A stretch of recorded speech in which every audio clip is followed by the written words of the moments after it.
is Samantha van der Rooyen.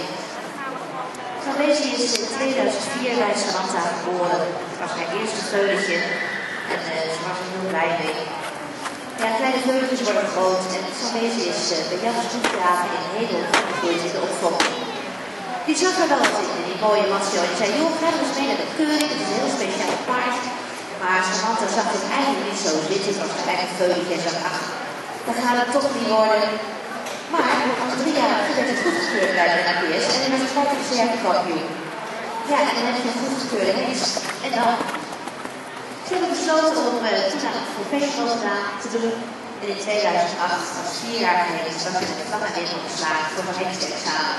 En werd hij tegen de verlichtingskampioen van de dressuurhengsten. Vorig jaar is hij weer teruggekregen. Hij heeft een hele goede tijd gehad en hij kwam weer naar huis. Dus Samantha is weer met hem gaan rijden. Maar ja, dat viel in het begin niet helemaal mee. Ze had zelf al 7 jaar niet meer intensief gereden. En Zambezi was inmiddels van klein slagniksje naar een enorme macho uitgegroeid. En dat botste in het begin nog maar een beetje. Hij had het duidelijk naar zijn zin waar hij vandaan kwam. En toen hij weer thuis kwam, stond hij gewoon tussen de merries en de ruimte op stal. En toen bleek ineens dat hij heel erg opknapt van het sociale contact. Hij wordt door de Christbrok van de Gorsenwijk en Elshout heel goed verzorgd.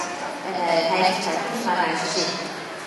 Samantha en Zambezi zijn dit jaar weer samen gestart. Ze zijn weer wedstrijden gaan rijden. En ze hebben in klasseset 1 gereden. Dat viel soms niet helemaal mee. Hij had geen wedstrijdervaring. Samantha had een poosje niet gereden. En Zambezi was echt een macho, snel afgeleid. Maar ze hebben nu de knopjes weer gevonden. Zambezi is weer bij de les, doet alles voor Samantha en ze hebben het heel geweldig samen. En vandaag gaat ze een hele goede ervaring tegemoet. Met zoveel publiek en een vreemde omgeving. En Samantha zegt, ik wil hier zo graag laten zien wat een geweldige hengst is. Met een superbraaf karakter.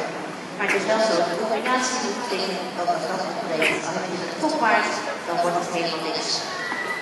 Ze rijden hier een eigen tijd, 2 uur op muziek. Wat heel goed bij het samenpast. En hij is natuurlijk het meest afgestemd op Zambezi. Nou, dit is gedimd. Het publiek zit op de bank. Wij wachten op de hand van Samantha in aangeven van steun.